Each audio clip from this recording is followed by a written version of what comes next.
पाठ नंबर 8 शब्द भंडार। तो आइए यहाँ पर बहुत सारे शब्द भंडार हैं, पर्यायवाची शब्द, अनेक शब्द। आइए सभी शब्दों के बारे में पढ़ेंगे। विचार चाहे बोलकर प्रकट करने हो या लिखकर, इसके लिए शब्दों का सटीक प्रयोग होना आवश्यक है। अपनी भाषा को प्रभावशाली बनाने के लिए अधिक से अधिक शब्दों का ज्ञान होना चाहिए। आइए शब्दों के विभिन्न रूप जानें। तो आइए जानते हैं शब्दों के विभिन्न रूप। तो सबसे पहला है पर्यायवाची शब्द।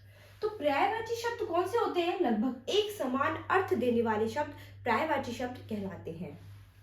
पर्यायवाची शब्दों का अर्थ समान होते हुए भी उनके प्रयोग में अंतर आ सकता है।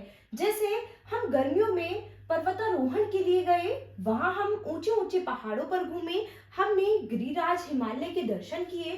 दूर तक फैली हुई शैल श्रृंखलाएं बहुत सुंदर लग रही थी। इस अनुच्छेद में पर्वत, पहाड़, गिरी, शैल शब्द एक ही अर्थ में है, परंतु पर्वतारोहण की जगह पहाड़ारोहण या शैलारोहण या गिरी आरोहण शब्द ठीक नहीं लगेंगे। हाँ, गिरिराज की जगह पर्वतराज या शैलराज हो सकते हैं।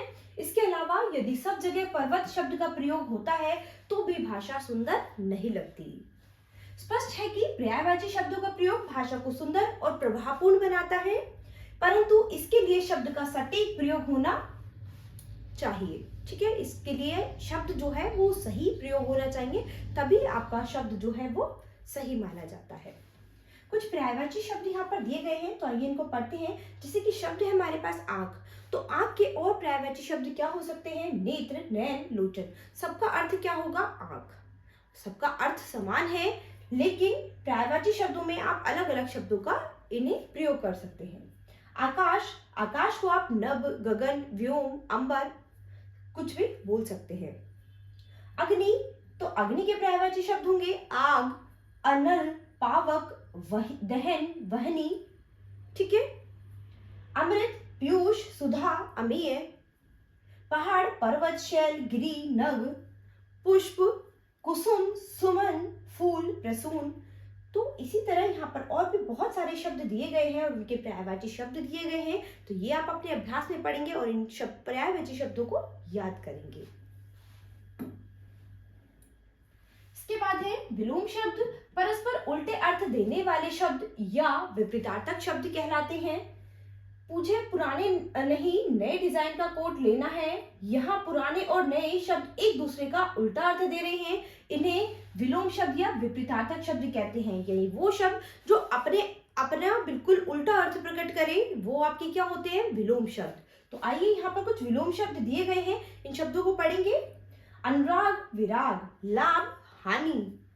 अनुकूल, प्रतिकूल, अपना, पराया, झूठ, सच, डरपोक, निडर, त्यागी, स्वार्थी, तीव्र, मंद, दानी, कृपण, हंसना, रोना, दाया बाया, देश विदेश, धूप, छांव, धर्म, अधर्म, धनी, निर्धन, निर्गुण, सगुण, न्यून, अधिक। इस तरह से यहाँ पर भी कुछ विलोम शब्द, आपके शब्द और उनके विलोम शब्द दिए गए हैं, तो ये आप अपने अभ्यास में पढ़ेंगे। इसके बाद है आपके पास अनेकार्थी शब्द। हिंदी शब्द में कुछ ऐसे शब्द होते हैं जिनके एक से अधिक अर्थ होते हैं। जैसे जाने से पूर्व, पूर्व की ओर मुख करके सूर्य को प्रणाम करो। यहाँ पूर्व शब्द 2 बार आया है, तो दोनों पूर्व का अर्थ अलग अलग है, परंतु पहले पूर्व का अर्थ पहले तथा दूसरे पूर्व का अर्थ है पूरब दिशा है। इस प्रकार कुछ शब्द कई अर्थों में प्रयोग किए जा सकते हैं, इन्हें अनेकार्थी शब्द कहते हैं। तो कुछ अनेकार्थी शब्द यहाँ पर दिए गए हैं, तो आइए इन अनेकार्थी शब्दों को हम पढ़ेंगे। तो सबसे पहला है अली। तो अली के अनेक अर्थ हो सकते हैं, पंक्ति, भौरा, सखी, ग्रहण। ऐसे ही गुरु, गुरु के भारी, बड़ा, शिक्षक, कल, बीता हुआ दिन, मशीन, आने वाला दिन, काम, कार्य, कामदेव, मतलब। तो और भी यहाँ पर कुछ अनेकार्थी शब्द दिए गए हैं जो आप अपने अभ्यास में पढ़ेंगे। अनेक शब्दों के लिए एक शब्द। ठीक है, तो यहाँ पर कुछ शब्द दिए गए हैं अनेक शब्दों के लिए अनेक शब्द, इन शब्दों को पढ़ेंगे। कम से कम शब्दों में अपने भाव या विचार प्रकट करना अच्छे भाषा प्रयोक्ता की पहचान है। हमें भी कम से कम शब्दों में अधिक से अधिक बात कहने का अभ्यास करना चाहिए। जैसे आदित्य रोगियों का इलाज करता है, आदित्य डॉक्टर है।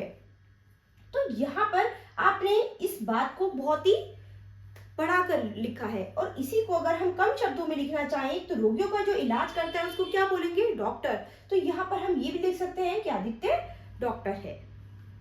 यहाँ एक ही बात दो तरीके से कही गई है। पहले वाक्य की अपेक्षा दूसरा वाक्य अधिक सरल एवं सुंदर है, क्योंकि यहाँ अनेक शब्दों की जगह एक शब्द का प्रयोग करने से भाषा में प्रभाव एवं स्पष्टता आ गई है। कुछ अनेक शब्दों के लिए एक शब्द यहाँ पर दिए गए हैं, तो आइए इन शब्दों को पढ़ते हैं। जो दिखाई न दे, अदृश्य। कोई नई खोज, आविष्कार। जिसका वर्णन न हो सके, अनिर्वचनीय, अवर्णनीय। जिस पर अभियोग चलाया गया हो, अभियुक्त। इसके बाद यहाँ पर कुछ और अनेक शब्द दिए गए हैं, ये आप अपने अभ्यास में पढ़ेंगे। इसके बाद है समश्रुति भिन्नार्थक शब्द। हिंदी में बहुत से ऐसे शब्द हैं जो सुनने में तो समान होते हैं, परंतु अर्थ की दृष्टि से उनमें अंतर होता है। ऐसे शब्द समश्रुति भिन्नार्थक शब्द कहलाते हैं, जैसे कि जलज यानी कमल, जलद यानी बादल। तो जलज और जलद सुनने में थोड़े समान लगते हैं, लेकिन दोनों का अर्थ अलग अलग है, दोनों लिखने में भी अलग है और इनका अर्थ भी अलग अलग है। कुछ शब्द बोलने में एक से प्रतीत होते हैं, परंतु उनका अर्थ अलग अलग होता है। ऐसे शब्दों को समश्रुति भिन्नार्थक शब्द कहते हैं। जिस प्रकार ऊपर चित्रों के साथ जलज का अर्थ कमल और जलद का अर्थ बादल है, कुछ ऐसे ही समश्रुति भिन्नार्थक शब्द नीचे दिए गए हैं। इनके अर्थ भिन्नता को समझने का प्रयत्न कीजिए। तो आइए इनकी अर्थ भिन्नता को समझते हैं। यहाँ पर कुछ शब्द दिए गए हैं और उनके अर्थ दिए गए हैं, तो आइए पढ़ते हैं। अंश, अंश का मतलब है, अर्थ क्या है? भाग या फिर हिस्सा। और इसी तरह अंश, केवल श और स का फर्क है, लेकिन बोलने में इतना फर्क नहीं दिखाई देगा आपको, लेकिन लिखने में और अर्थ में दोनों का अर्थ अलग अलग होगा। अंश माने कंधा। इसी तरह से अंक, अंक माने गोद, और अंग, अंग यानी शरीर का भाग। अन्न, अन्न माने अनाज, और इसी तरह से अन्य यानी दूसरा। तो और भी यहाँ पर बहुत सारे शब्द दिए गए हैं, भिन्नार्थक शब्द दिए गए हैं, लेकिन इनके अर्थ अलग अलग हैं। तो ये आप अभ्यास में अच्छे से पढ़ेंगे और सभी शब्दों को याद करेंगे। इसके बाद है एकार्थक प्रतीत होने वाले शब्द। कुछ शब्द ऐसे होते हैं जो देखने में तो एक दूसरे के पर्याय होते हैं, परंतु वास्तव में उनके अर्थ भेद होता है। अतः ऐसे शब्दों की पहचान छात्रों के लिए आवश्यक है। यहाँ ऐसे ही शब्द दिए गए हैं जो समानार्थक प्रतीत होते हुए भी भिन्नार्थक है। तो आइए जानते हैं, यहाँ पर शब्द दिए गए हैं और एकार्थक प्रतीत होने वाले शब्द दिए गए हैं।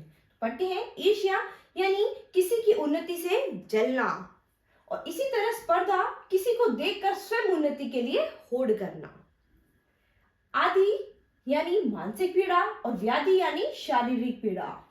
इसी तरह से पुत्र यानी अपना बेटा, और बालक यानी छोटा बालक।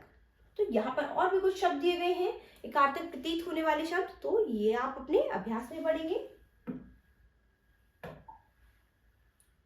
तो यहाँ आपको पाठ का सार क्या मिला?